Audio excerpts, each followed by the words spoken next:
So if you're going to talk about money every day, why not talk about how to get money every day? Why not talk about how to build wealth every day? The other day I was saying to somebody, I said, everybody wants money. Everybody talks about having enough money to do this and do that, whether it's enough money to just get by or enough money to achieve whatever goal you have. But my thought is, if you really want to get money, why not learn how to obtain money, right? In a way, it's like if I say I love food, then I should probably be okay with going to a cooking class, or a gardening class, so I can control my supply of food. One of the things that leaves Black people struggling and weak and challenged in a racist society is that we are heavily dependent upon money, but we're also heavily dependent upon white people to give us money. We're heavily dependent upon white people to give us jobs. We're heavily dependent upon white people to take care of us financially. And I'm not making fun of it at all. It's what we're trained to do. A lot of us just don't know any better. But when you really think about issues like national security, one of the things that you'll know is that the United States government does not allow itself to depend economically upon its enemies to provide what it needs. There are laws that say that, enemies of the United States, they can't own, our airlines, they can't own our media companies, they can only own so many of even our movie theaters and stuff like that. They don't even let you control the media if you're an enemy to the United States. And so the question you must ask yourself is, these people that have proven to not be your friends, these people that have really signed off on your extermination of your children and your families, is it really, really safe for us to have other people owning our media? Is it safe to have these other people owning our jobs? Is it safe to have these other people controlling even our food supply? You look at what's happening in Flint. You got people drinking horrible toxic water. That's just one of many examples of cases where there's tremendously toxic intake amongst Black people as a result of the fact that we don't understand that you don't depend on somebody who hates you to give your children what they need. You do whatever you can to be free. Now, earlier today, I was talking to somebody about financial freedom and what financial freedom means. A lot of people make the mistake of believing that financial freedom is about being rich. They think, oh, if I get rich, I'll have financial freedom. And that's how I get there. Jay-Z, financial freedom is my only hope. Fuck living rich and dying broke, right? And the thing is, I don't want you to get them. And now, mind you, I like Jay-Z's album. I like what he said in the album. So this is not a critique on Jay-Z. It's more of a clarification. The clarification is this. Look, financial freedom is not about being rich. It's not about being rich. I know a lot of very rich people who are not financially free. In fact, I know rich people who have more problems than poor people do. If you look at the way people, maybe say a famous athlete or whomever, decides to spend their money. If they spend it going, they go crazy with it. They go in the strip club and throwing it away, buying a bunch of expensive cars, creating a lot of debts and unnecessary bills, trying to pay rent for 35 people, all of that. What happens is they're creating more and more obligations and more problems as a result of the money that they have, to the point that when they're done, some of them will literally say, I wish I'd never had money in the first place. I wish I'd never had that money at all. And what they're really saying is that because I don't have much discipline, I wish I'd never had power at any point. I wish I'd never had the freedom to make my own decisions. I'm better off. I would have been better off being a financial slave. I would have been better off being a low paid worker who's told what to do every day, who doesn't have much freedom and much choice. I was not mature enough for economic freedom and responsibility, right?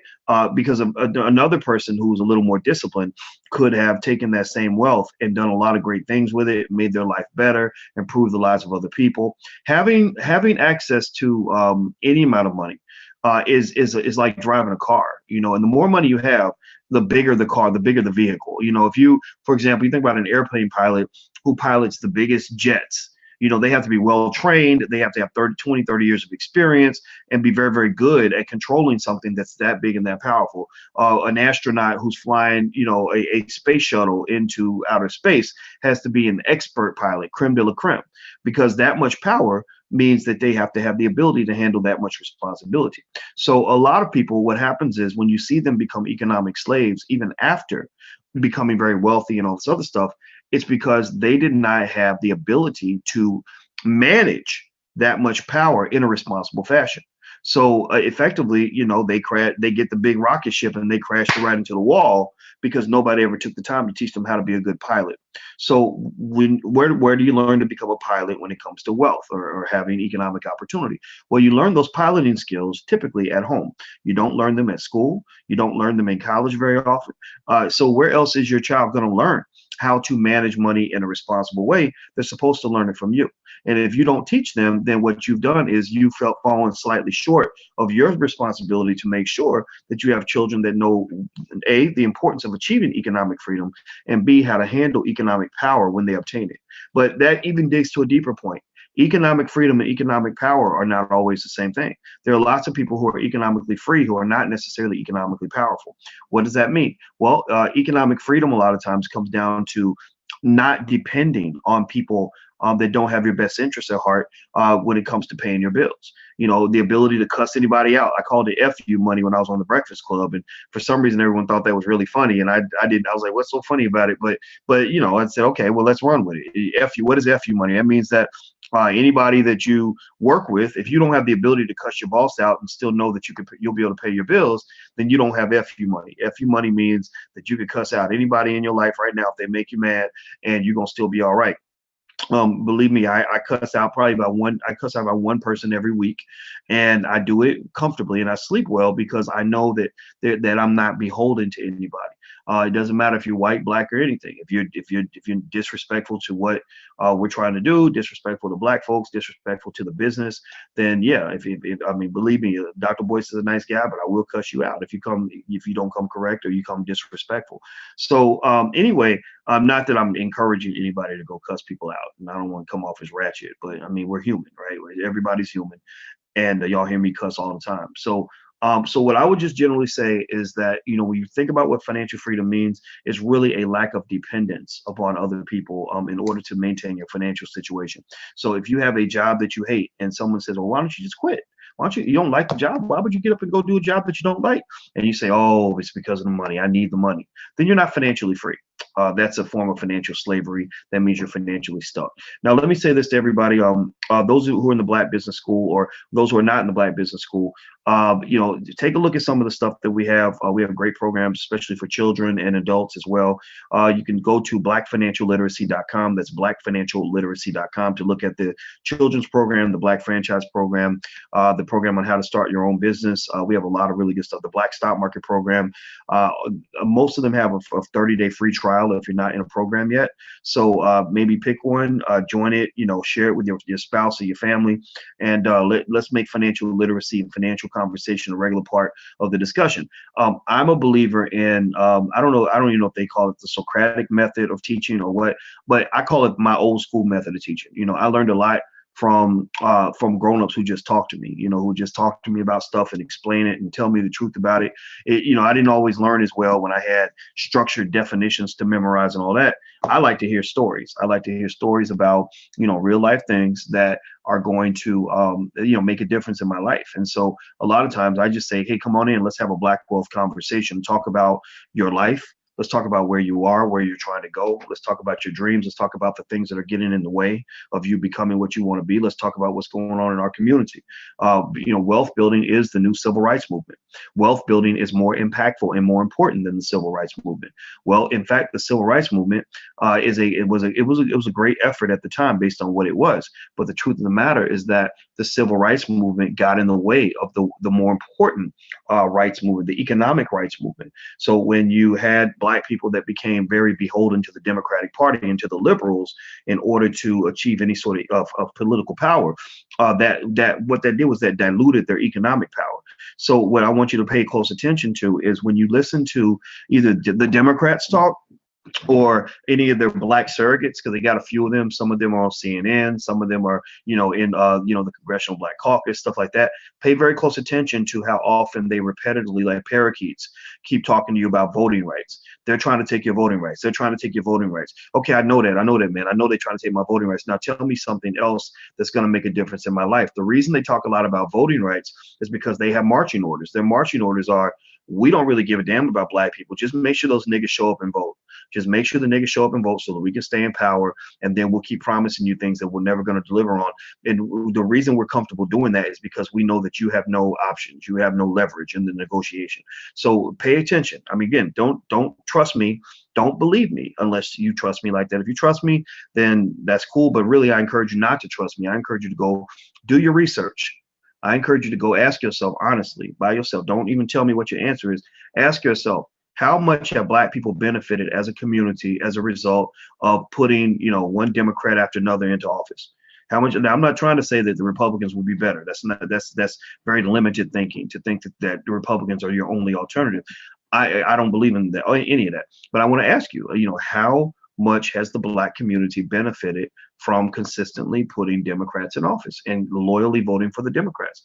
We don't benefit. We won't. It won't happen. It won't happen in your lifetime. It won't happen in the next 50 years, in my opinion.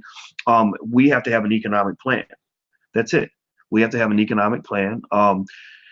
You can't have a black power plan without the economic component being first and foremost. Imagine, if you want to understand the power of economic strength, ask yourself this question. Think about everything in your life that holds you back. Think about every enemy you have. Think about every challenge, every struggle, everything that stresses you out.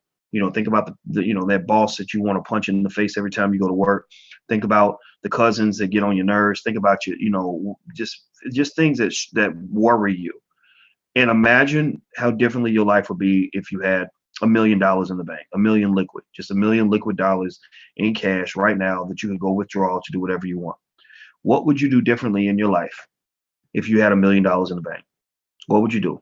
Now, I'm not trying to, this is not a play on being money hungry and worshiping money. I don't believe in any of that. But I want you to ask yourself, how differently would my life be if I had $1 million in the bank? I can say to you this, if I had, a few $1 million more in the bank or whatever it was, I wouldn't really change anything that I do on a day-to-day basis. Nothing. I wouldn't change how I talk. I wouldn't change who I talk to. I wouldn't change what I do every day. I wouldn't change the time that I get up. And when I started realizing that, that's when I realized that I had gotten pretty close to some type of financial freedom. I like my life. My life is not controlled and dictated by somebody writing me a check or receiving money. I'm able to really focus on the things that actually matter. I get to spend time with the people that I love. I get to, I can call my kids anytime I want. I can call my mom anytime I want. I can get on the airplane and go see who I need to see. I'm about to move to Guyana this weekend. I don't know if I told you guys this. I'm going to move to Guyana. It's not permanent. I'm going to be there for about a semester or so. It's just a different experience. There are black people in Guyana, and I want to get to know black people around the world and not just the black American experience. And I did it because I wanted to do it, and that's it. So what I'm saying to you is that, in my life, I can tell you there was a time where it wasn't like that. There was a time when I was 28 years old and I lived in Rochester, New York. And things were not working out in my life. The woman that I love had just dumped me. It broke my heart. I mean, just shattered into 1,000 pieces. And I was in this cold city with surrounded with nothing but white people and snow. And I had to break my lease. I had to move because I couldn't pay my rent. And so what I did was I left my apartment in the middle of the night so I wouldn't get caught. And I packed my minivan up, filled with nothing but everything I owned was in that van. I had enough money to rent the van for one day. So I packed the whole van up, and I got into school at Ohio State. So, I lucked out and got a dorm. So I had to drive to Ohio. And I remember just barely having enough money to even buy the gas, and and I remember dealing with situations like that. I remember thinking, I am never in a million years going to allow myself to grow old like this. I am not going to grow old struggling like this. I'm not going to grow old not knowing how to pay for stuff when I need to pay for it, not being able to, do for my daughter, what I need to do for my daughter. And so when I got up and worked every day, 8, 9, 10 hours a day of studying and all that stuff, I said, I need to figure out what the solution is, what the secret is. And so I looked around, and I thought the secret was education, pure education, formal education. At that, now I know better. But at that time, I thought that formal education was the solution. I thought, if I get this PhD and I'm the best student I can be, then I'm going to get this great job and make a lot of money and live happily ever after. and I got the PhD and I made a lot of money. I made six figures on my first job, so things got a lot better. But I didn't feel free. I felt trapped. I felt unhappy. I felt beholden. I felt like every day I was either going to work ready to punch somebody in the face, or I was half damn depressed because I didn't feel like I controlled my own fate. I got tired of begging and bowing to people. I remember just thinking, man, I do not want, these people are assholes. I don't want to sit around begging these people to give me a promotion, or begging them for a raise, or having them tell me if I'm good at my job or not. That's disrespectful. That's trifling. It's tacky. It's tacky as hell to me. I said, these are not good people. These are racist people. You haven't hired a black person in 100 years in my department. Literally, they hadn't given a promotion. They rarely hire black people. When I got there at Syracuse University, they hadn't hired any black people in years in any of their departments. And they were arrogant enough to think that that's okay. A lot of you work for companies that are so arrogant that they literally will have a department with 100 people in it and not have one single black person, or maybe have one token, and then kind of dare you to say anything about it. Like, you say something about it, it's your fault. Something's wrong with you because you spoke up about their racism. And I just remember thinking, this is a crazy world we live in, where I'm the crazy one for speaking up on the obvious, and saying, well, wait a minute, why haven't you promoted a black person in 100 years? Like, there's something wrong with that. And they can come back and say, well, we can't find any qualified black people, blah, blah, blah. That's white supremacy. White supremacy is what leads people to say, we try to hire black people, we try to promote them, but niggas are just too stupid. That's kind of what they're really saying. Excuse my French, but that's really the language. Their language is, white people now, if we were trying to get white people, it'd be really easy because there are qualified white people everywhere. But black people, my God, I mean, there's 40 million of y'all, and not one of you are able to do this job. That's incredibly disrespectful. And I think that what's sad to me is that many black people buy into that as well. There are a lot of black people who buy into the stereotypes. I sit there and I was watching this video, and I don't know, maybe I was cranky that day. I didn't want to be a wet blanket or anything, but I saw the New York Giants football players, and I saw all these black men in the locker room doing all these dances, showing how they could really dance really well and all that. And it kind of made me sad, because I said, a black man who's always looking for the party is never going to be ready for the war. A black man who's always learning the latest dance steps or how to play a sport is never really fully aware of the situation that he's actually in. He doesn't really know how to protect himself. And that's why you have a lot of these black boys that grow up and don't know a thing about financial literacy, but everybody wants money. So what happens is, when everybody wants money, but nobody really knows how to build wealth, then they do silly things to get money. They'll go out and they'll be in the trap, slinging dope. They'll be, trying to, get signed by the NFL. They'll be trying to get to the NBA, or they'll be committing crimes, robbing people or whatever in order to get money. Or they'll do, they'll get in these harebrained schemes, start sloppy businesses because they never learned like how to put a business together. And what I have always said is that if you want to change the fate of the black community tomorrow, you would have, say, 5 million boys all spend like 2 or 3 years doing nothing but learning how to start top-notch businesses, learning everything about filing for an LLC, knowing about organizational structure, learning how to work together so that they can achieve common goals, learning how to build institutions, things like that. So the electric slide can happen after you're done, studying, business. But the thing is, sometimes we get into monkey business before we really handle our business. We get into child's play before we handle grown folks' business, and that's, I think, what bothers me. So I remember just watching this video with these football players all, doing line dances in the locker room and showing how much swag they had by how these stupid dances they were doing. And I'm sitting there thinking, my God, I wonder how many of these guys, after the New York Giants decide they don't want them anymore, I wonder what their conditions are going to be. I wonder how many of these guys are going to be hooked on drugs and painkillers because they have to take all these drugs in order to stay on the football field. I wonder how many of these guys are going to have brain damage for life, where they have the brain of an 80-year-old at the age of 40. It happens all the time. I wonder how many of these guys are going to be broke because they've got a bunch of women they're paying child support on and they can't afford it. I wonder how many of these guys are going to struggle because they put everything into playing football for white folks, but they never learned how to read, write, or do math at grade level. I wonder how many of these guys are going to be in destitute situations because they made a bunch of bad decisions up until this point and invested everything into football. I think that and the thing is, when I say things like this, I end up making people mad because I think they think that I'm just oh, you're too serious.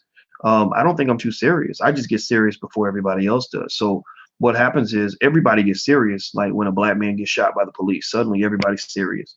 Whereas I'm looking at the little boy and saying, how do we prepare this little boy so that he doesn't end up in a bad situation where he's getting shot by the cops? I mean, I know sometimes cops will shoot people just for whatever reason, but I know that there are things you can also do to control your fate. There are choices you make. And my thought is, why not be serious all the time instead of being serious in a reactionary fashion? See, or financially, a lot of us will get real serious when we can't pay the rent, when everybody's scrambling to get the money. I saw it in my own family. I saw relatives that would just kind of, suddenly everybody's all intense and worried because they can't pay the rent or they can't pay for somebody's funeral. But I remember thinking, well, why weren't they that intense when it came time to save money? When we wanted to say, okay, protect your credit score, save your money, make some investments, do some good things with your money. Nobody wants to hear that. Everybody thinks you're too serious. Like, oh, please be quiet, man. Just eat some chicken. Everybody wants to chill. And then when all hell breaks loose, everybody suddenly wants to wake up.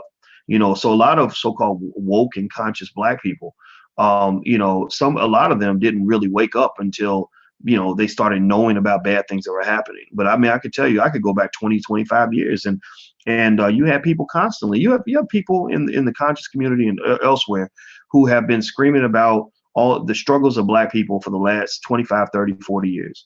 And what happens is, we don't take it seriously. We ignore them. And then when something bad happens and suddenly it hits your radar screen, you're suddenly freaked out. Like, oh my God, can you believe what they're doing? They're killing our kids. And I'm like, yeah, they've been killing them for a long time. You ain't been watching. So I would just say to you that if you want to really understand one of the biggest secrets to, wealth building or, building a prosperous life or whatever it is you're trying to do, the number one rule in life that will make you as successful as you want to be is to always be the person who plans ahead. That links to investing. The person who thinks like an investor is a person who's always thinking about planting the seeds so they can get the harvest later on. They're not just trying to go chase the harvest after everything's over with. Like you can't go back. Like it's like the Kentucky Derby or something. Like you can't go bet on a horse after the horse has won the race. You have to be able to make plans in advance. So you can't go and simply say, I want to eat after everybody else has planted the seeds and grown the food and done all the cooking. You have to be the person who's planting the seeds, the person who's hunting for the food, the person who knows how to cook. And then you're the person who gets to eat good later on. So if you have a young person that you're trying to prepare for the future, just help them understand the importance of doing things today so they can have more later. That's all investing is. All investing is doing things now so that you can have more later on. And that means not just financial investing. There was a young person who hit me up, and we were talking about Bitcoin the other day in class in the Black Stock Market program. And by the way, the URL, if you want to join, there's a 30-day free trial if you'd like to join. It's TheBlackStockMarketProgram.com. That's TheBlackStockMarketProgram.com. Feel free to check it out. I think you'll love it. There's about 50 hours of content in there. And we were talking about Bitcoin, right? And I told a story about a friend of mine who was a regular person, trying to pay the rent like everybody else, getting by, but not prospering, but doing okay. And one of the things he did about 7 years ago was he bought some Bitcoin. He bought about $1,000 worth because he was like, let's see what happens with this Bitcoin. Now, at the time, Bitcoin was about 10, 15, 20 cents per coin. So he bought maybe $1,000 worth. And now Bitcoin's worth $3,000. So I said, so what have you been doing with your time, man? He said, oh, I've been traveling. Like, I don't work anymore because I have millions of dollars now. Like, I don't really have to work. And, and I mentioned that. And there was a millennial who made a good comment, but I wanted to address that. She said, yeah, it's easy to talk about investing when you've got a lot of money. And you told the Bitcoin story, and that guy had $10,000 to invest, or Master P had $10,000. That's how Master P is now worth 300 million. But what about the struggling millennial who's deep in debt, who doesn't have that much extra money? So the way I addressed it, I said, number one, the guy who bought the Bitcoin, he bought less than $1,000 worth. A lot of y'all pay $1,000 a month in rent. A lot of y'all give $1,000 a month to the landlord. If I would, if I was to add up money that a lot of us waste every month, it would be enough to do a lot of things that you probably think you can't do. I said, number two, I said, basically, when it comes to investing, anybody who can afford to get their hair done, go to the movies, buy a pair of shoes, et cetera, or go eat fast food can afford to invest. Most people in America that get rich, they get rich slowly. They don't get rich overnight. They don't get rich fast. The fast rich stories are the ones that make the headlines. It's the getting rich slowly that leads to long-term wealth and prosperity. And I said number three, I said look at where you are. Okay, you're a millennial who's deep in debt because of student loans. Well, what I'm trying to say to you is you got to learn how to think outside the box. You have been trained to go to these universities and borrow any amount of money that you have to borrow in order to get a chance to go to school. So here's what's happening to a lot of millennials that go to college. Unfortunately, I'm not saying college is bad. I'm just saying you got to be real careful. You're playing with fire if you don't do it right. They're either, they're ending up with a ton of debt, and they're either graduating or not graduating. Those who don't graduate are really screwed, because now you got 40, 50,000 in debt that you can't pay. I mean, a lot of people can't even save $500 or $1,000, let alone pay off $40,000 in debt. So you have to find another option in order to deal with that. And then B, you have people, they did graduate, who have the debt, but they're not getting the jobs anymore. They're not getting the jobs that they're looking for. And a lot of it was because you went to college and you didn't have a clear plan on how you were going to make enough money to pay that debt. If you're an engineer and that's what you went to college for, and you get an engineering degree, and you keep the debt minimized, like let's say your debt's 20,000, an engineer can pay 20,000 in debt, maybe 40, 50,000 in debt. But if you borrow, 50,000, 80,000, $100,000, and you have a master's degree in philosophy, well, I don't know what to tell you. That's like saying, I pulled out a gun and shot my leg off. Can you help me grow a new leg? I'm like, I don't know. I can't grow new legs. I can tell you how to not shoot your leg off. Like I can tell you how to do that, but I can't. I don't have extra legs hanging around that I can attach to your body.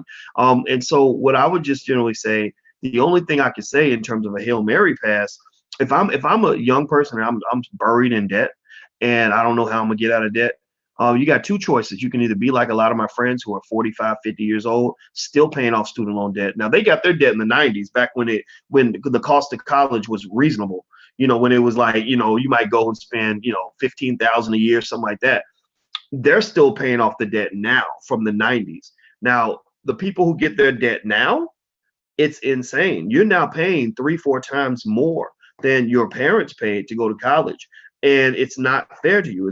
That's not what college is supposed to cost. So you got, just this bubble, what you might call a bubble, in terms of owing far more than what you're supposed to owe for the service that was given to you.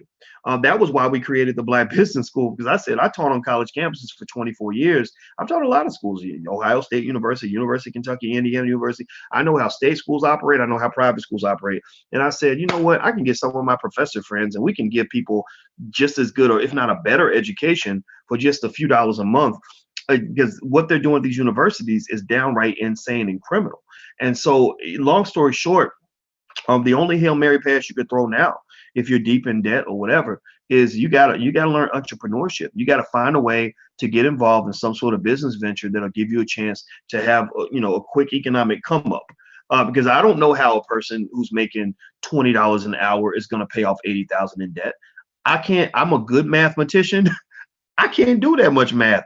Maybe if a person has a side hustle, that might work. Side hustles are important. 44 million Americans have side hustles right now. And that's because everybody in America, most Americans, white and black and otherwise, are learning that these corporations are not going to take care of you. They're not going to hook you up. They're not going to give you what you need in order to get by. It's only going to keep getting worse. It's not going to get any better. So that's just me being as honest with you as I could possibly be. And now I want to ask you, by the way, a few of you are watching on YouTube, do me a favor, make sure you subscribe and hit a thumbs up button for me if you can, and share it with your friends and your family real quick, and just let them know what's going on. Let them know the revolution is being televised and it's happening. One of the revolutionary hotspots is right here. I really believe this. I started doing all of this 14 years ago, back when I was in my apartment in Syracuse. I had a townhouse, and I was working in this townhouse, and nobody listened to anything I said. I didn't have anywhere to send my articles, and everything I did was for free. That's why I don't understand people who only work when they get paid. You say, well, why don't you write an article? They'll say, oh, well, I need to get paid this much, or I need to get this much to do a video. I didn't get paid for any of that.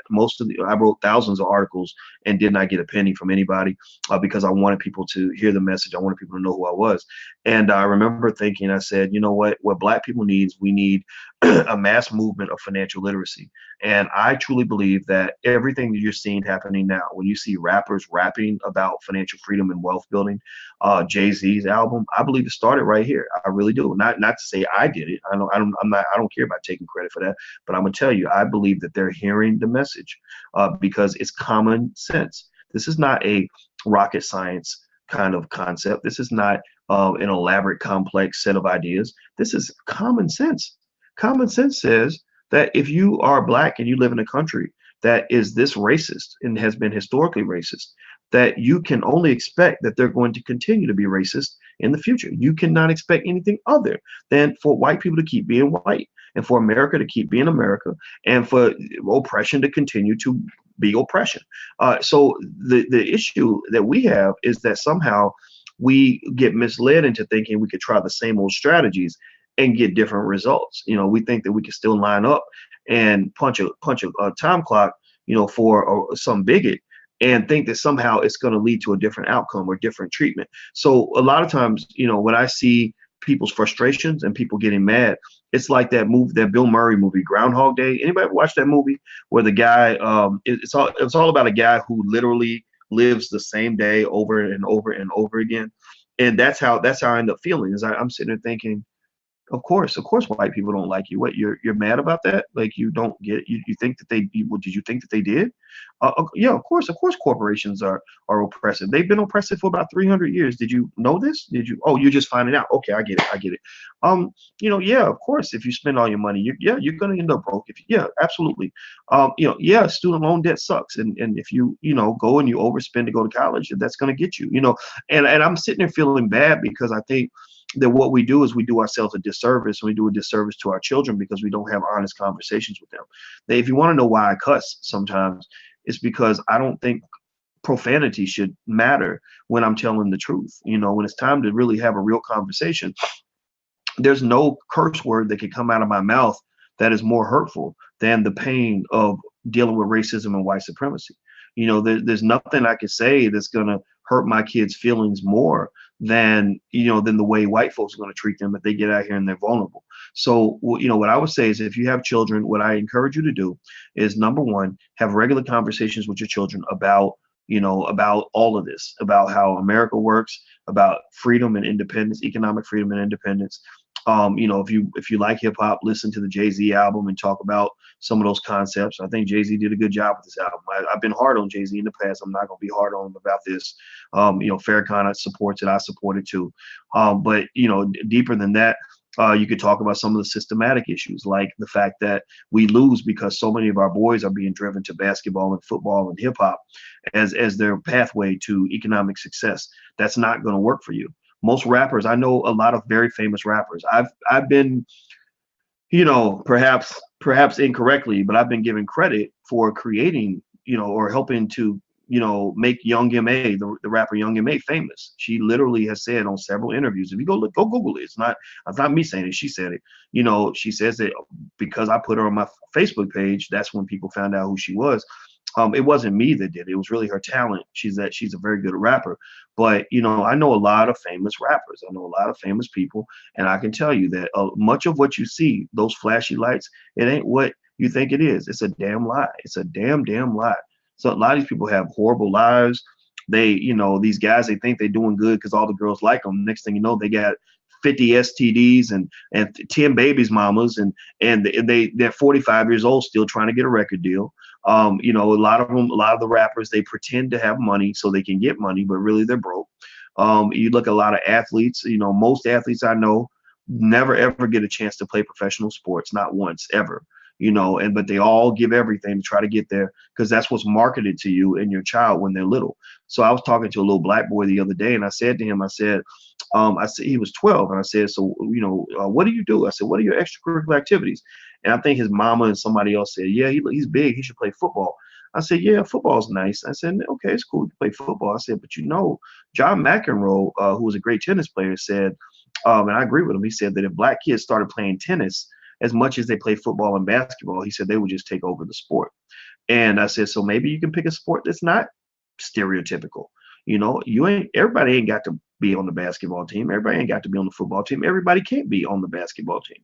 And football hurts. You get your head cracked open. I know professional football players, most of them have brain damage. Most of them have severe physical ailments at an early age. I'm talking about 32, 33 years old with bodies of old men because what happens is when these guys are taking all these steroids, they just are so big and bulky, and it's just not natural to have a guy who's 350 pounds who runs the 40-yard dash in 4.5 seconds coming at you like a freight train. Like that's gonna hospitalize you and potentially paralyze you. Like you're not supposed to take a hit like that, but they take hits like that all the time, and then their bodies get broken down. And what happens is because you're the white man's mule in the NFL, you are the white man's mule. So what'll happen is they'll be like, no, here, nigga, take these drugs so you can keep playing. And if you say, no, I want to protect my body, then they get mad at you. They like, oh, you ain't serious, you ain't dedicated or whatever. Why? Well, because you're trying to have common sense. You're trying to keep yourself from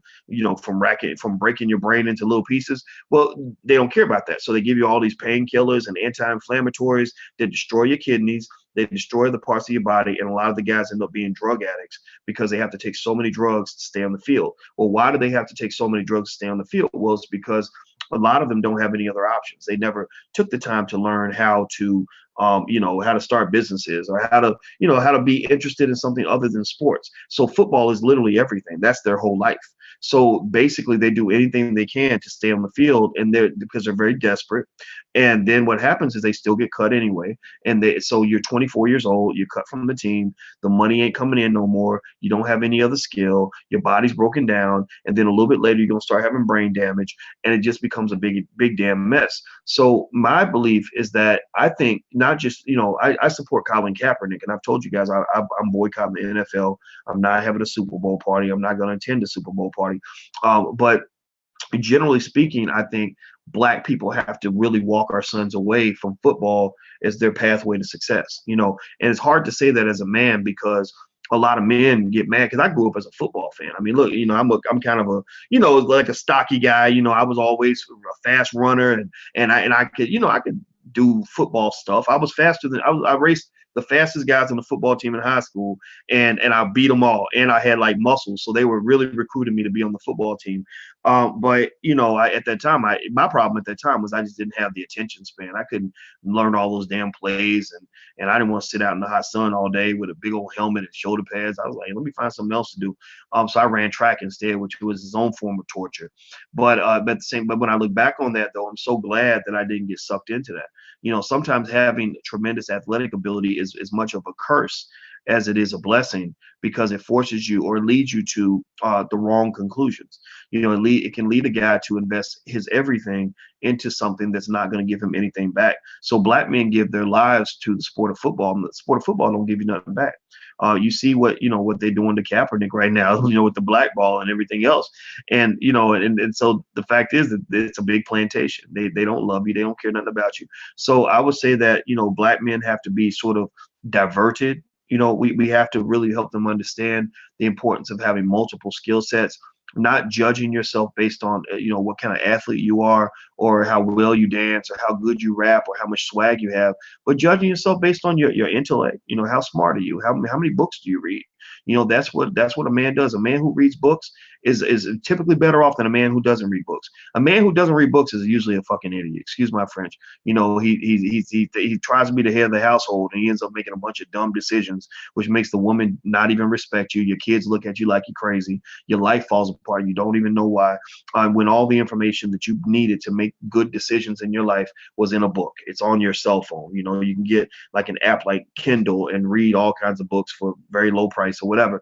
A man should also be measured by his ability to survive, and in this world, there's really no place for the black man in this world. If you have a son or a black man you care about, look around, just look around, listen to them explain the things that stress them out. I want you to really listen to black men don't get listened to. We talk about this in Black Men United.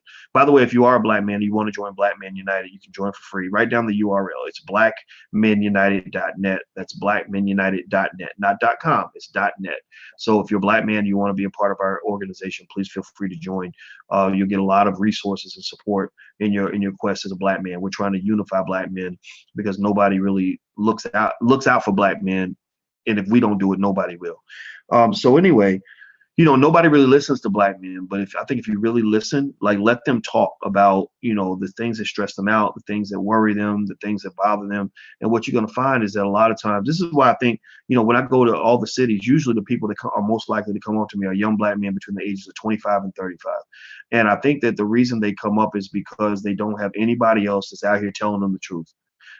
Everybody's either making them think that in order to be a successful Black man, you have to be an emasculated pussy. You got to be, you either got to be emasculated or just flat out gay. A lot of y'all don't know this, but a lot of your favorite actors and actresses and rappers, a lot of them are gay. I mean, I'm just being real. I'm not saying it's a bad thing. I'm just telling you the truth. So if you're not gay, a lot of times you don't get invited into that gay mafia. It's just real. It's real. It's not me making this up. This is, again, I told you, I know a lot of famous people. I get invited to stuff, and I'm telling you, there's a lot of what they say about that is true. Not every urban legend is true, but that's one of them where I don't know how it happened exactly, but I think it has to do with the fact that in Hollywood, the people that tend to run things that have the most power are either Jewish people or gay people. So it's not a coincidence that Sammy Davis Jr. converted to become a Jew and got access to things that most Black people don't. It's not a coincidence that Lee Daniels, says that his children read Jewish books and he's dating a Jewish man and he's getting all these opportunities and he happens to be gay. So again, I'm not saying that that's a bad thing or whatever. This is not anti anybody. This is me just telling you the honest to God truth. So, for Black men, I think they don't feel like there's a place for them. There's not really any winning strategy that's presented to them. When I was young, I remember being very baffled and frustrated by the fact that people made me believe that the only way I could have anything in this world was to basically practically bow my head and just kind of go along to get along and make sure I behave. And I'd be like, well, what's wrong with me? Why can't I just be myself? And they'd be like, no, boys, if you want to get this opportunity, you're going to have to act like this and act like that and make sure you don't say this and make sure you don't say that. And it felt like I was living a lie. And I was like, wait, I'm doing all this not to become wealthy or to become, extremely powerful and successful.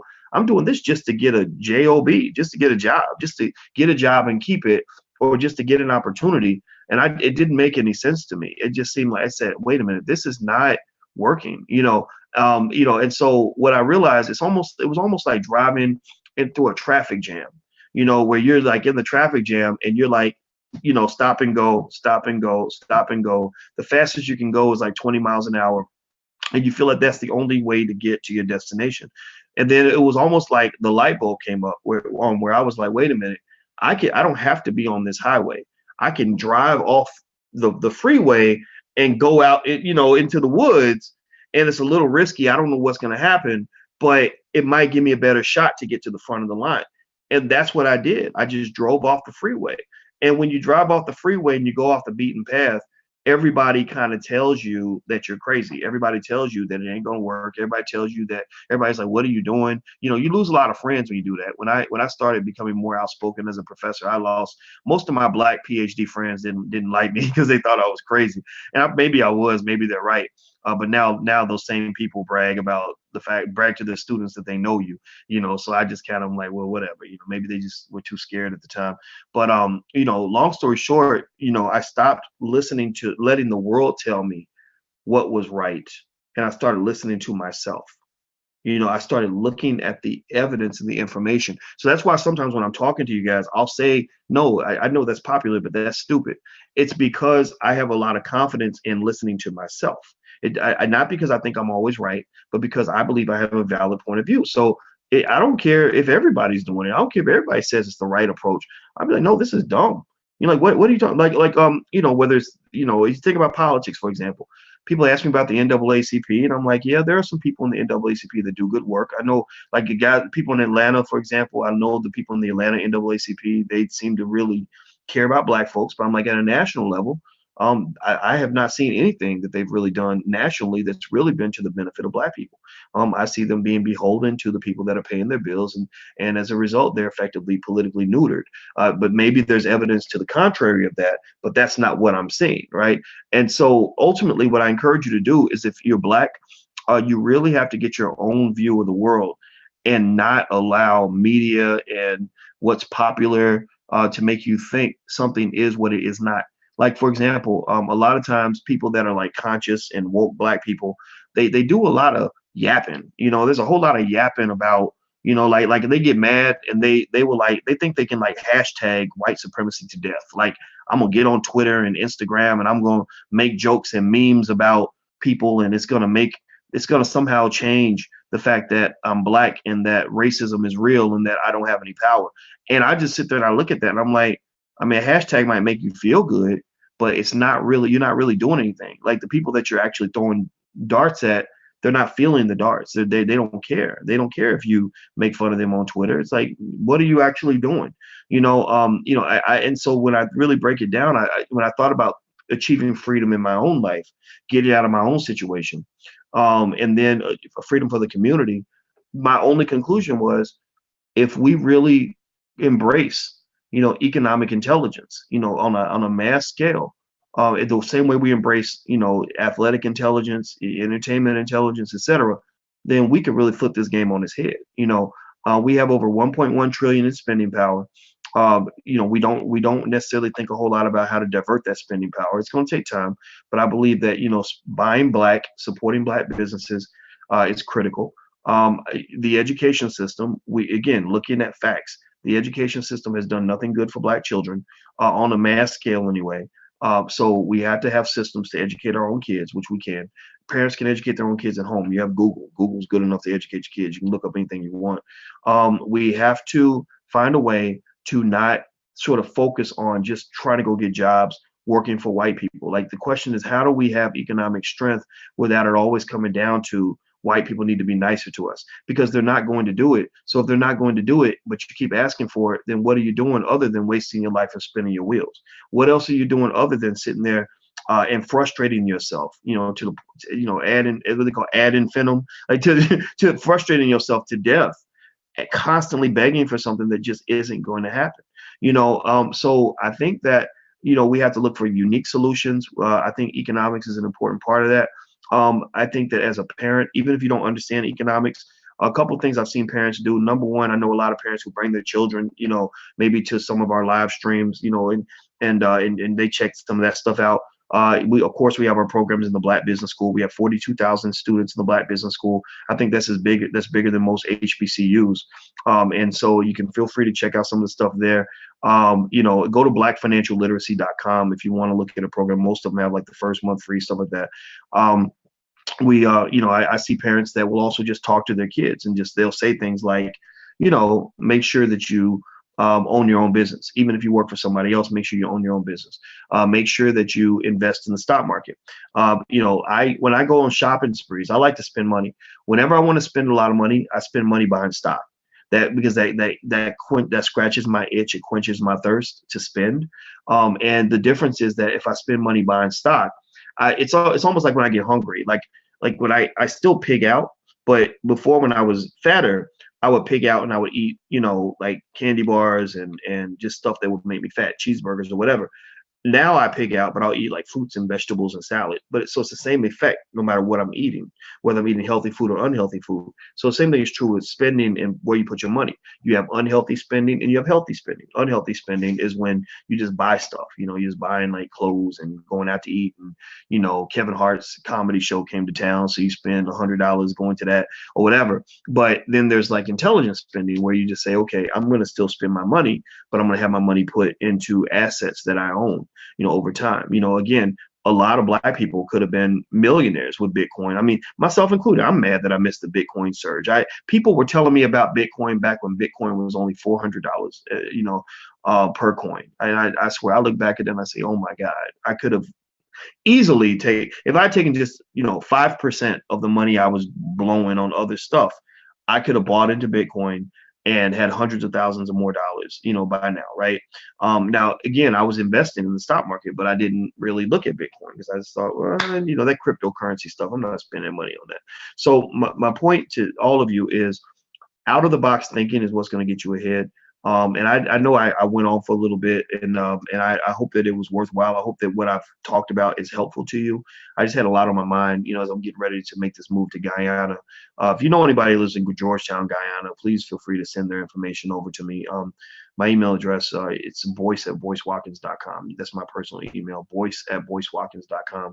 I'd love to get to know some people there. And also, I don't know anybody at the University of Guyana, but I'm going to walk over there and just make some friends, and maybe I can do some financial lectures and whatnot, because I'd like to actually talk to them about wealth building. Because one of the problems that I've had is that I'm an American, and Black Americans, we're very self-absorbed. We don't think about the entire diaspora, and I've had to grow out of that. And so going to Guyana is part of my goal to just get to understand Black people all around the world. So that's one of the reasons why I'm moving to Guyana, and I'll be there for about 4 months.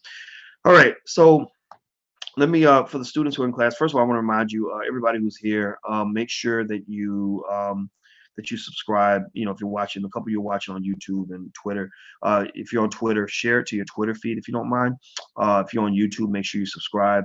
And also, please, I need your help to let other people know what we have going on here. I think most of you who went to college will agree that what you get here is as good or better than anything you got when you went to that white university or even an HBCU. A lot of HBCUs are not bad, but some of them are very conservative, and they teach, kind of old fashioned. And what I like about teaching in public is that nobody tells me what I can and can't teach. Nobody tells me how to run my class or any of that. And that gives me the freedom to be creative in the classroom, to really give you exactly what you need and not what somebody else tells me that I'm supposed to talk to you about. So tell everybody, please take it on yourself to let people know, because we don't have billions of dollars to reach millions of Black people. We reach about 1 million people a week, or a couple million actually. But I really want to reach. I want us to reach 10 million people a week. Because I believe that once people hear a more common sense approach to everything, I think it's not like I have to talk them into it. They get it. So because we know that what we're doing isn't working. So let me answer some of your questions here. Forgive me for taking off my glasses. I woke up today and I had something in my eye, and I literally see worse with my glasses on than I see with my glasses off. Let's see. Caleb says, I know you don't advise on stocks to buy, but what do you think about Fannie Mae and Freddie Mac stock? They're both under $3 a share. Yeah, you're right. I'm not going to tell you to buy or not buy. I'm not here to give investment advice, but I would say, I tend to lean toward ownership of assets. If you want to know the one thing I can tell you about Fannie Mae and Freddie Mac's stock is that, like all the other stocks in the market, they are what they call efficiently priced, which means that they're whatever price that they're marketed for right now, that is the best price available based on current information, the most accurate price. So if I were to tell you to buy it, then what I'm effectively saying is it costs $3, but it's really worth $5. But according to most theories in finance, assets are not what they call inefficiently priced. Most assets on the stock market are priced the way they should be priced based on available information. So anything that moves the price of Fannie Mae or Freddie Mac stock, is going to be new information.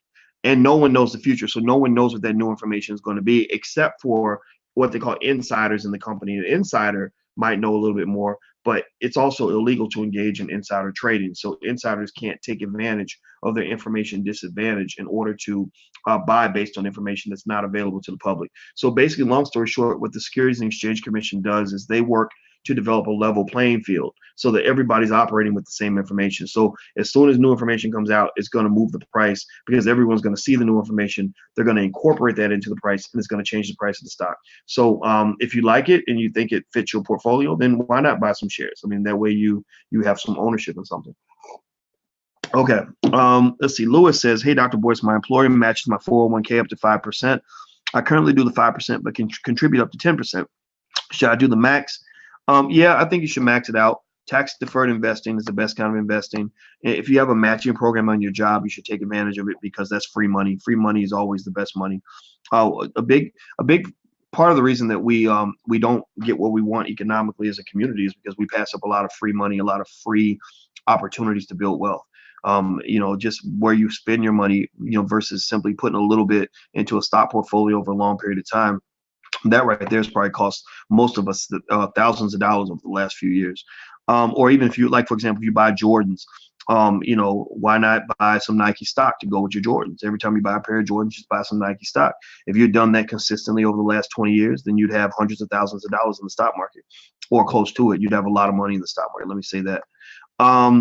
Joseph, I noticed a lot of other students have been interested in marijuana stocks. Could you please have a lecture solely on marijuana stocks? It would be hard to do a lecture solely on marijuana stocks because I don't really know if there's enough to really talk about there as far as marijuana stocks. I could probably incorporate a component where we sort of find some companies you can invest in, that where that investment will link you, to marijuana stocks. But I don't really know if marijuana stocks as an asset class is enough to sort of have a full lecture just on marijuana stocks. Are you still offering the free 30-day trial for the stock market class? Yes, we are. Go to TheBlackStockMarketProgram.com. That's TheBlackStockMarketProgram.com. Ricky, are you really moving to Guyana? Yes, I am. I move on Saturday. Lewis, starting investing, and I'll document it. I'll let you guys know about it and stuff. I've never lived there before, so I'm kind of excited about it. Started investing in cryptocurrencies a couple weeks ago. Currently up 40% across 5 different cryptocurrencies. Starting by cause why not? Thanks for exposing us to it. Plan to hold long term. Read an article today about the government possibly defaulting in September, October. Okay, what effect do you think these currencies will have on our banking system? Well, I think that it's the question is not so much what will cryptocurrencies do to the banking system. I think it's the bit more interesting question to me is what effect will the banking system have on cryptocurrencies?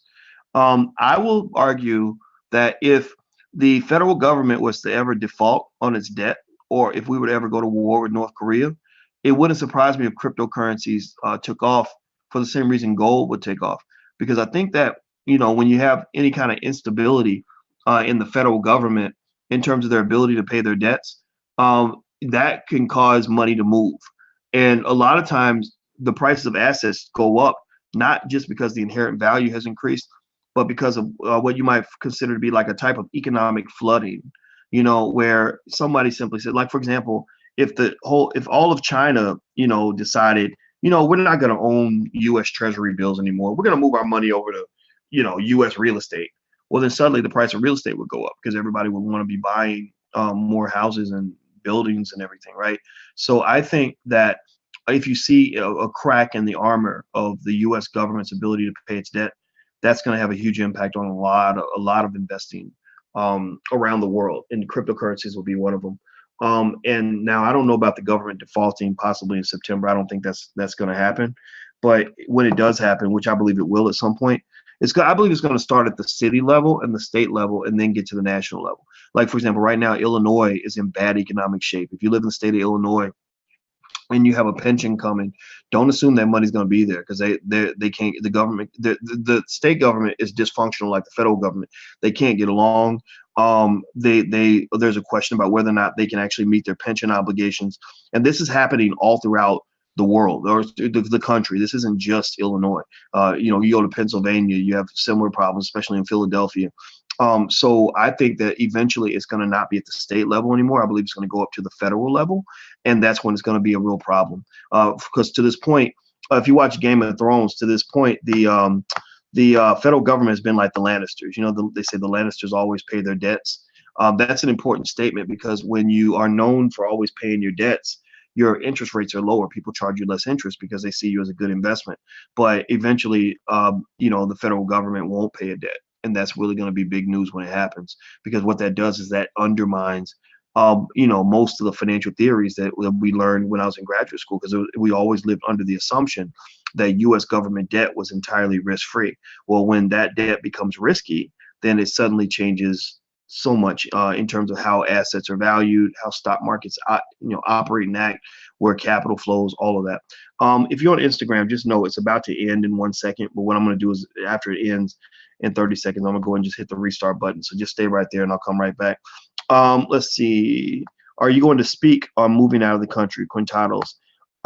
Yeah, I mean, I'll talk about it as it happens. I mean, today I talked about it a little bit, but there isn't much else to say. I mean, am I moving because of Donald Trump? No, I'm not. I don't pay much attention to that stuff, honestly. The only thing I'm paying attention to with Trump is North Korea. Like, if they have nukes and he's over there, fighting with a country that's got nukes, I don't really like that. I don't really trust Donald Trump as a person that's gonna intelligently negotiate the safety of the American people, and so that creates a legitimate gripe. But outside of that, I'm not real concerned about it. I'm more concerned about the Black community, and I believe that Black people's prosperity, success, and freedom will come from Black people. It's not going to come from any politicians. Let's see. James says, say a person buys $2,000 worth of Bitcoin. If that person then invests $100 a month, will that money go toward obtaining the whole coin? No, Bitcoin can be bought in fractional shares. So there are, so if it's $3,000 a share and you buy $1,000 worth, you'll get a third of a Bitcoin. So you won't get a whole Bitcoin. Let's see. Faye says, I'm having problems making finance romantic. Well, if you're a man and you have a lot of money, then at some point women will suddenly think you're cute. That happened to me. When people started thinking I had money, I was kind of surprised. I was like, well, you didn't like me 2 years ago, but now you think I'm attractive, whatever. So, just joking. But I really think I wrote a book called Financial Lovemaking about 11 years ago. And in the book, I got a chance to really explore how romance and finance link, and how money plays a huge part in the way our families are structured, the choices that we make, etc. So I didn't just talk about romantic relationships when it came to money. I talked about your personal relationship with money. I talked about your relationship with your children and money, and or if you're in a marriage and you have a spouse who is taking family money and giving it to their sibling who's always who's a deadbeat, who's always borrowing money from the family. So ultimately, what I concluded is that money's a big part of your relationship. I truly believe that a lot of women want security. They want economic security, and that if you can't provide it, then that makes, in their mind, a lot of the minds of women, it makes you less of a man. I also believe that there's a dynamic. I think there's a reason why a lot of the women I know, they want a man who works, even if he doesn't make any money. They want to know that he works, because there's something about working and being productive that makes a man attractive to a woman. I also noticed that when couples, how can I say this? When a man messes up the money, a lot of women get really, really mad, like madder than they would if he were cheating on them. And I thought that was really fascinating. Like I'm going to kill you and divorce you after I murder you, that kind of thing. And so that's why I would say, if you want your son to be a good husband, I think you want to train him to be a good provider, and a good provider of security all the way around, like emotional security, physical security, financial security, intellectual, even intellect, even being intelligent is a type of security, because a lot of women can't really, like let a man head the household if he's stupid, so if you, like, think about that. Think about how frustrating it is. I have a friend who had a boyfriend where he was an idiot, and he wasn't just an idiot, but he was an arrogant idiot. So every time she'd correct him, she delicately, like, kind of like tiptoe around to make sure she didn't insult him. But even if she corrected him and she was right and she did it politely, he would get all mad and blustered about it. But I was sitting there thinking, man, I feel sorry for her, because she's really smart and her husband's or her boyfriend's stupid. Let's see. Is there an economic reason you're moving to Guyana? No. There is no economic reason I'm moving to Guyana. I like to live in different places. Actually, my brother is a digital nomad, and what he does is he runs his business online, and all he does is just live in different countries. So I think he inspired me. How can you be a millionaire but have a show set up like it's public access? Oh, I think somebody's trying to be a hater. That's because I set the backdrop up, and I keep the costs low. And I'm not brag. I'd never brag about trying to be a millionaire. I wouldn't sell my companies for less than several $1 million. So I will say that that's what would technically make someone a millionaire. But I ain't out here trying to brag about money. In fact, anybody who understands what it's like to have money, they know that you don't want to be flashy with your money. When you start making money, don't go bragging about it and telling everybody how much you got, because what's going to happen is you're going to become a target. People are either going to try to take it from you, or they're going to come, you're going to be the target of every freaking sob story known to man, like, oh, I couldn't pay the rent because blah blah blah blah, and then so what'll happen is a lot of your friendships and your relationships will be tied into money. And I noticed that once I started making a little bit of money, I started keeping some people at a distance, because it becomes emotionally draining when you know that if you don't loan this person the money they're asking for, it's going to cause them to not want to be your friend, or it's going to cause them to be mad at you and all of that. So I would be like, look, I don't even want to be this person's friend, because I don't want to feel like they are going to feel comfortable asking me to solve every problem that they have. Because a lot of people have financial problems that could have been avoided if they made different decisions. My father used to, he said that people used to come to him, relatives would come to him to ask to, if he would co-sign on loans and all that. And he said, I'm not co-signing on shit. And he said, why would I let you mess up my credit when you've already messed up yours? You've already shown that you don't even care about your own credit. So why would I trust you with my credit because you've messed up yours? And I said, that's real talk. That's actually true. Let's see here. Regina, how do I purchase a savings bond for my child? Get an account at like TD Ameritrade. If you go to TD Ameritrade or E-Trade, there'll be something in there that'll show you how to buy bonds. You can buy bonds pretty easily. The thing about bonds, though, is that the interest rates are real low. So I'm a big fan of buying stock and small businesses and real estate as an investment vehicle. I'm just not sold on bonds. I mean, the interest rates are so bad that you're not really earning anything. It's just a storehouse for your money, literally. Let's see here. Okay. Are there any benefits to joining a franchise? We're looking to own a franchise business. What are your takes on that? We have a program in the Black Business School. I'm at TheBlackFranchiseProgram.com. You can actually go there. Go to TheBlackFranchiseProgram.com. The first 30 days are free, and it's filled with a wealth of information all about franchising, how to own one, why you should buy one. The benefit of franchising mainly is that you get an out-of-the-box business model where you don't have to figure it out. A lot of businesses get built off trial and error. And so if you have an out of the box model that's already been tested, it saves you a lot of time.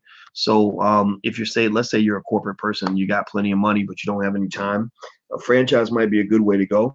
Also, getting some help. If you're a person who has a job and you're trying to build a side hustle, you want to use your money that you're making and maybe let your money work for you as opposed to you doing all the work. Because a lot of times, a lot of businesses don't get off the ground because people don't have the time to do it. They're trying to do it on the weekends and at nighttime, and you find your business doesn't go anywhere. Really creating a business really is like raising a child. It's like, with a baby, you raise a baby, you're always looking at the baby, you're always attentive to the baby. And when I think about my own business, when I built it, by just being obsessed about it, day in, day out, every day, year round, all the time. I don't get up and work and say, oh, well, who's going to pay me to do this job? It irritates me when I hear people talk like that, because I'm sitting there thinking, when it comes to building your future, you have to be the first investor, and you got to be willing to invest hard and heavy and do whatever you got to do. I just don't know anything about the idea of sitting around waiting for somebody to give you a paycheck to do what's going to be best for you. Let's see here. James said, I've been listening for 2 years now, saved all my money, cut down on my spending besides weed. He's honest. He said, I saved 20,000 G's. Wanted to know if I should put it on Acorns. Well, I think Acorns first of all, I want to say, James, I'm proud of you. Jamie, I love stories like that.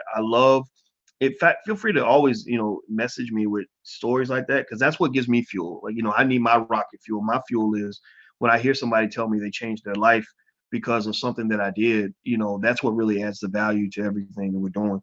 And so with Jamie, I want to say I'm really proud of you, first and foremost. Second of all, I want to say that as far as investing, one thing I can say about your 20 G's is you want to invest it somewhere. You want to have your money working for you. Is Acorns the best vehicle? It could be, but it's not the only one. You got all different kinds of investing apps, from Acorn Stash and Robinhood to TD Ameritrade, E-Trade, Scottrade, Fidelity. There's a lot of investment apps that you can get and investment websites you can sign up for. But then also, I would almost say that, what I've seen work the best is, finding ways to, like, maybe take a class or two on how, not so much, not just from me. I'm not telling you guys, I mean, if you want to take my classes, you can, but there are other programs out here that are worth the investment where you can learn a skill and make money. I knew a guy who, he's not a black guy, but he was doing one type of business and making really good money. And he said, I want to learn more about, making money on the internet. So he spent, a few $1,000s taking classes on the internet. Most of the classes are not like ours. Like ours are like $99 a month. But a lot of the, the other classes might cost you more, like hundreds of dollars a month. But they're so much better than the crap you learn in college. I mean, the stuff you learn in college is okay, but I remember taking a class on like, 18th century Irish peasants. That doesn't help me. The only thing I learned from that class was I learned what bony clabber was. Bony clabber is literally what is it? It's a drink. It's spoiled. You put milk out on the porch and you let it spoil, and then you mix it with cow's blood, and somehow people drink that nasty shit. And that's the only thing I remember from this class.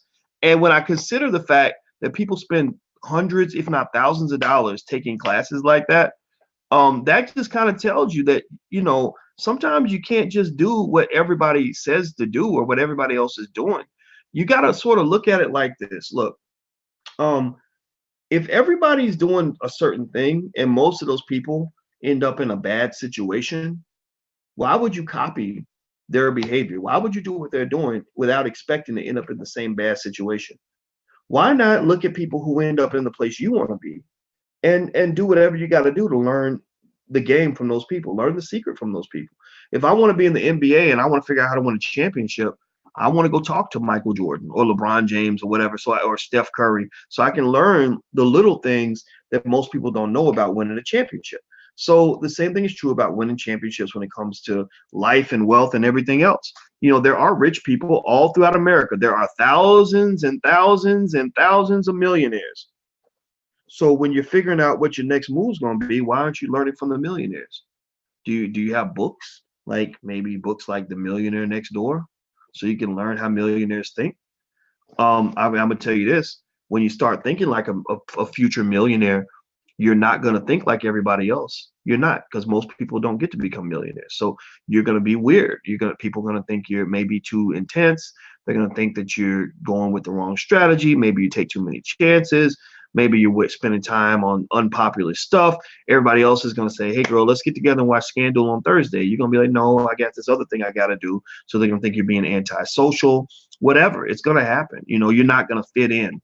And one of the other good things I had, besides thinking like an investor early, that kind of helped me out a lot, was I really never had a desire to fit in. My whole life, I was always the nerdy kid. I was always the outcast. I was always the loner. That was always my role. I don't know how it happened. It just happened that way. And so once I gained more confidence in who I was, my problem as a kid was low self-esteem. That's what really shot me down a lot. But once my esteem built up and my confidence built up, I still was the loner. I have no problem being the one person in a room out of 100 people saying, I ain't doing that dumb shit. I'm not doing that. That's stupid. When I was asked to pledge, a certain fraternity in college, I was like, I don't want to be around y'all. Y'all are stupid. All y'all do is drink all the time, and you don't do your homework, and you don't, you having sex with these nasty girls. I don't want to be a part of that. And I had no problem. They could make fun of me or whatever, but it didn't matter. So I would just think, encourage you, if you want to know how to think like a person that's going to get a certain outcome, if you want something different, you got to do different. If you do what everybody else is doing, the more you fit in, the more it hurts you. If you fit in all the time, part of that should honestly be you just pretending. Like I can sit with a lot of different groups of people and fit in, but honestly, some of it's an act. It's not because I'm not who I really am, but some of it is me saying, okay, boys, just go, just smile, just go along, just fit in, because we sitting with a bunch of coons and they talking crazy, so we don't want to start no shit today. So let's just be quiet and smile and go along or whatever. But really, in the back of my mind, I have a whole different way of thinking. Like in my mind, sometimes I'll be thinking, no, I should be at home studying something, or I should be working on something. I should be having another meeting. I should be making a plan. Black men need to be more serious. I think that black men aren't taken seriously because we're not serious people as a collective. You're not encouraged to be serious as a black man. You're encouraged to be silly and goofy and party and having fun all the time. And then at the same time, these people are trying to kill you. They're trying to murder you and exterminate you. And you up here looking for the next party and looking for the club and asking, hey, nigga, where the hoes at? I mean, really? I mean, that's not going to help you become successful or strong. It just doesn't. So anyway, I didn't mean to be too authentic or too raw with my language, but it's just who I am. Let's see, Caleb, how is your partnership with Maven? It's going fine. Maven is a platform that we partially own, where we do some of our social media. But we have several social media platforms we're on. We're on Facebook, YouTube, Twitter, Instagram. The Maven's one of them. We're actually building Blacklight Moi is going to be the name of our our new social media platform. It's almost done. The engineer showed it to me. I like it, but it still needs some work.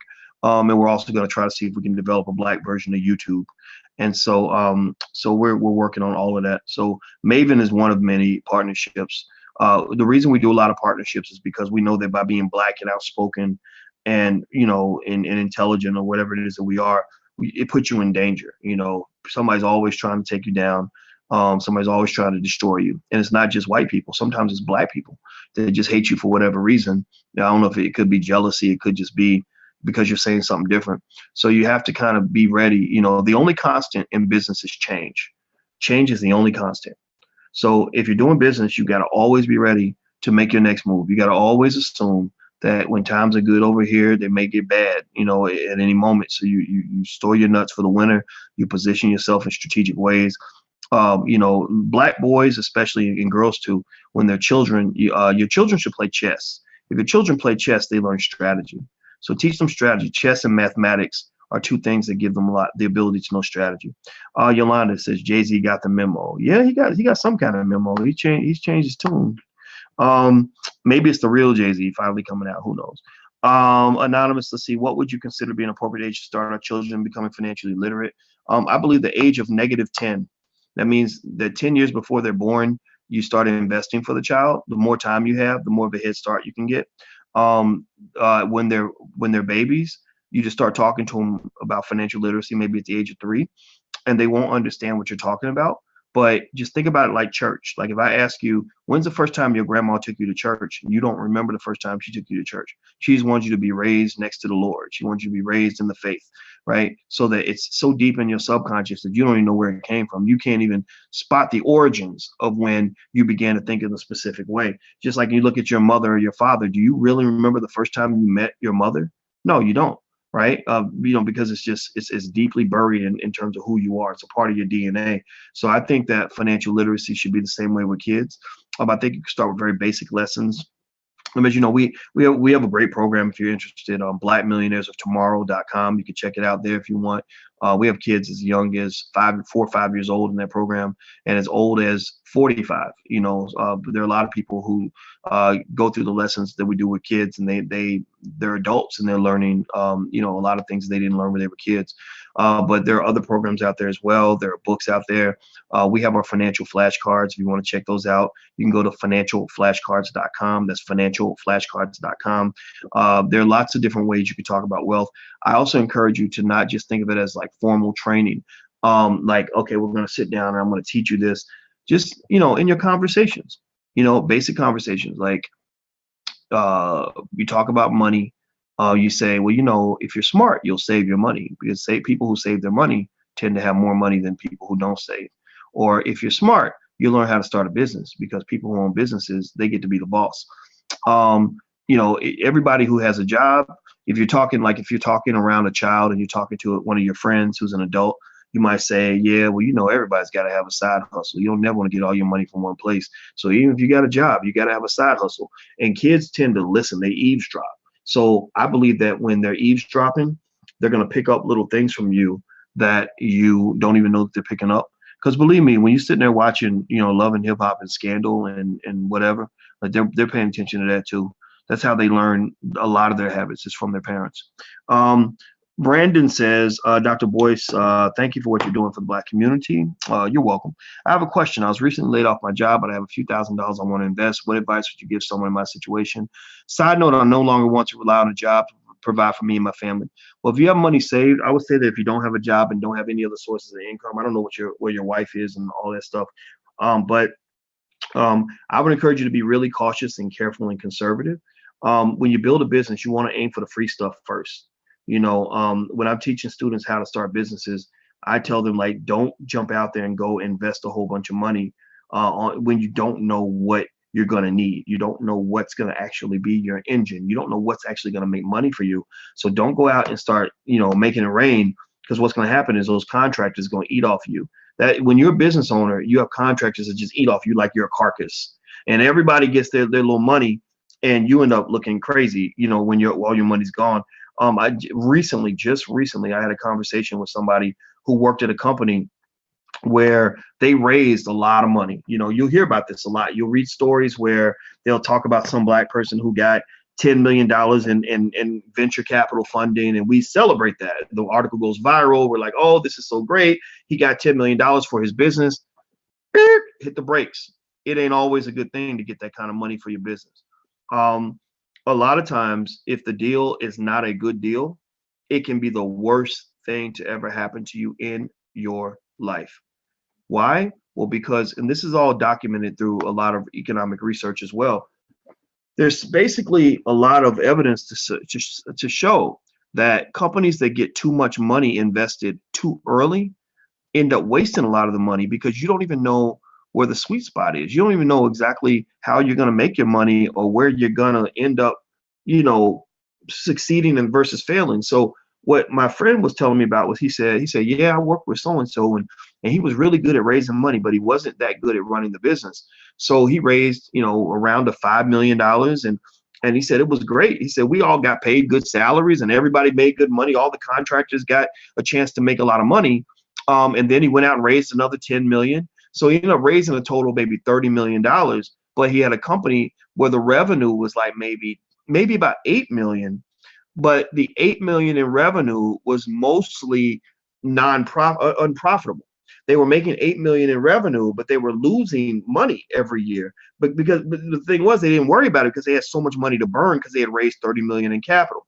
So they were running a really bad company, which is almost like having like a big engine that generates a lot of revenue, but you're not profitable. So who gives a damn? At that point, all you're really doing is creating jobs for other people.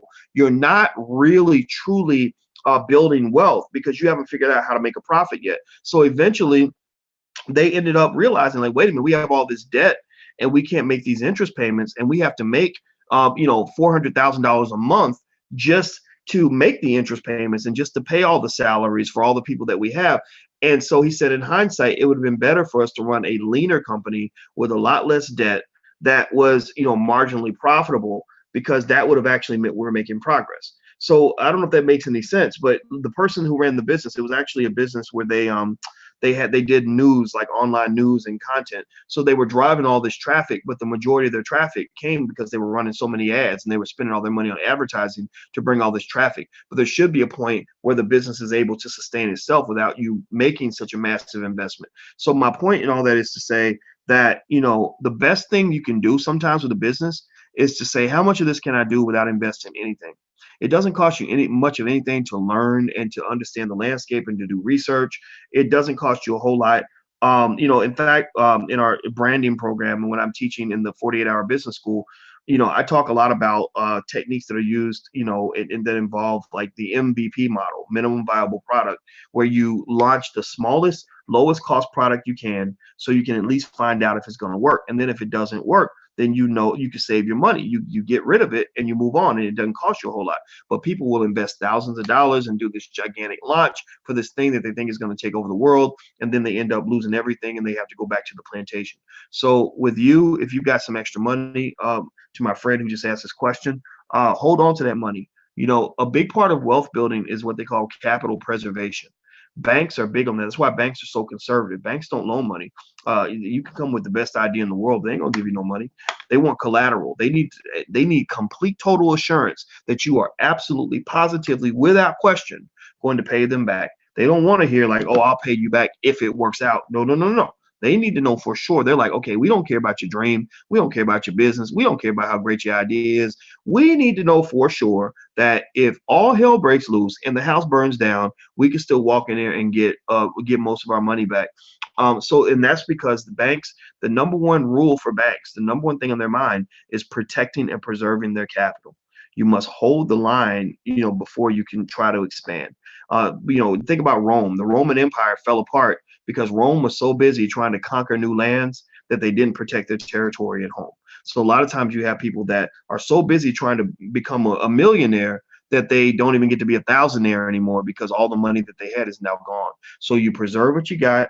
You take tiny little careful steps, and then you build slowly. So you have to take risk, but it has to be calculated, intelligent risk. It can't be crazy, stupid risk. So don't go blow your life savings to start that new business. Put a little bit in there, just enough to let you know if the business is actually going to work.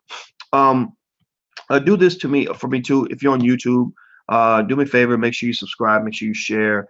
Our YouTube channel is youtube.com/Dr. Boyce Watkins, Dr. Boyce Watkins. I'm proud of the channel. We have people watch 1,000,000 minutes a day of video on the channel, and I think that's really cool because there aren't that many independently built Black media outlets that reach millions of people. Most of them are actually owned by white people. Most Black media outlets that are major are not owned by Black people. So we're very proud it's owned by us. All of our businesses are 100% Black owned.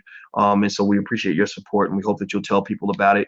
Also on YouTube, give us a thumbs up, or if you're on Instagram or Twitter, share it, give a little heart, do something to let us know that you appreciate what we're doing. And we also want you to know we appreciate you too. And also, if you haven't gotten a free e-copy of my book, It Takes a Village to Raise the Bar, you can go to drboycewatkins.net. That's drboycewatkins.net. Let's see. So DeLang says, besides the expense needed to run your business, what are other expenses you should be strategic to purchase or donate so that you don't end up owing more in taxes? I would say that that remember that there's a line between tax evasion and tax avoidance. So make sure that if you're spending money, basically the rule is if your spending relates to the business, then you can write it off on your taxes. But don't go and make up expenses just so you can get a lower tax bill, because you don't want to get caught in that category of tax evasion. So pretty much anything that relates to the business. I think I'm a big advocate of every Black family having a family business, because if you have a family business, that means you get to spend time with your relatives and you get to write off a lot of that because you're doing business together. I think that every family that's smart should get in the habit of talking business with each other the same way you talk about everything else. We get together to talk about sports. We get together to, for church. We get together for Sunday dinner, whatever. Why not get together and talk about the family business? I think it makes life a lot of fun. Shamika, when trying to invest money, which route would be better as far as a bigger return, a CD, mutual fund? I'm not a big fan of CDs. Mutual funds earn a decent return because they're in the stock market. Stock market's been on a tear. Anybody who hasn't been investing in the stock market, you're kind of giving away money right now. The last decade, the stock market has taken off. I guarantee you that the vast majority of you, if you took, say, 10% of your income over the last 10 years and put it in the stock market religiously and consistently, and you've done that since, say, 2007, you would have most of you would have well over $100,000 in the bank right now. Some of you would be millionaires. I'm not making that up. That's how much the stock market has taken off. So we do have a class on the stock market. The first month is free. So if you're not in the program, feel free to go to theblackstockmarketprogram.com, theblackstockmarketprogram.com. I can teach you anything you want to know. My dissertation was on the stock market. I have a PhD in that area. That's my area of specialty. So I'd be happy to show you what I know.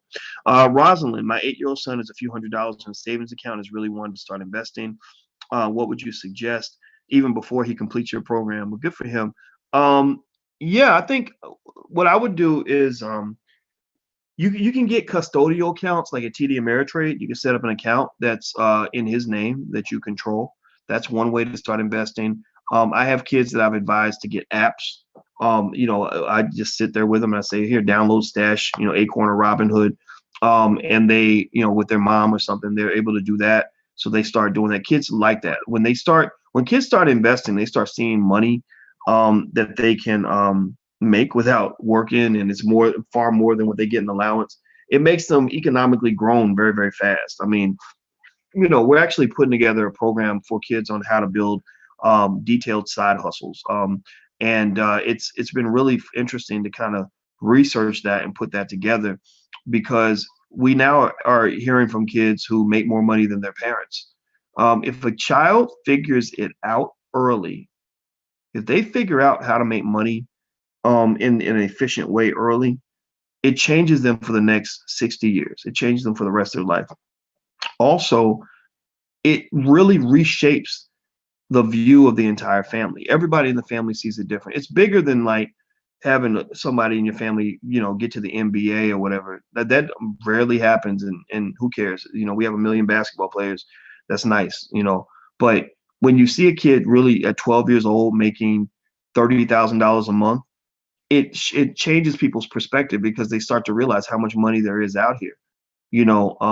you just don't see the money all the time because rich people have it all. But for them, their whole view on making money is so different.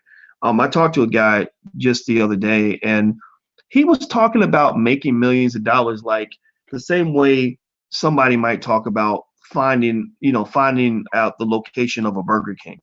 Like he was like, yeah, I was making about 1.5 million a year doing this.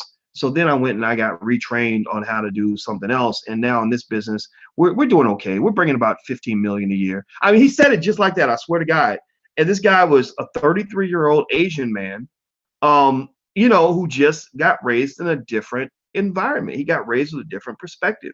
And I'm sitting there thinking, wow, this is interesting because I know black people who can't, who a lot of times who can't even get $500, or who've been killed, where somebody gets killed over 200 bucks. Now I'm not making fun of it. I'm not saying that they're better than us. I'm saying that there's another world out there, that we got to look for that world. We got to seek out these other ways of thinking. Who are these people that are able to create $1 million business like it's nothing? It's really a matter of how you think. I kid you not. That's it. Okay. So I'm gonna go. It was fun talking to you guys. I want to say thanks for hanging out with me. It's always real. Don't forget, if you want to look at our programs like the financial flashcards for children, go to blackfinancialliteracy.com. That's blackfinancialliteracy.com. Those of you who are in the Black Stock Market program, you can log in and get a lot of extra content, stuff like that. If you want to get started now, you can go to theblackstockmarketprogram.com. That's theblackstockmarketprogram.com. The first month is totally free. Also, as a reminder, I hope some of you will consider coming to the All Black National Convention. That's going to be September 29th through October 1st in Louisville, Kentucky, at Simmons College of Kentucky, the 107th HBCU in America, built by former slaves, run by Dr. Kevin Cosby. I'm excited because Louisville's my home city. It's where I was born and raised. It's also the birthplace of the great Muhammad Ali. And you can learn more by going to allblacknationalconvention.com. That's allblacknationalconvention.com. And we're actually starting an institute at Simmons College. It is called the Dr. Boyce Watkins Economic Empowerment Institute. So we're going to do all kinds of really cool stuff there. And our number one goal is to really make financial literacy commonplace in the Black community. We want to make it as common as basketball, football, and hip hop. And I believe it can be because everybody already talks about money. Now we just need to get people to talk about how to make money. They go hand in hand like peanut butter and jelly. So let's go get it. Let's make it happen, people. Talk to you soon. It's an honor to speak with you. I love you all very much. And I believe in you with everything I've got. And I just want you to believe in yourself. So take care, and I'll talk.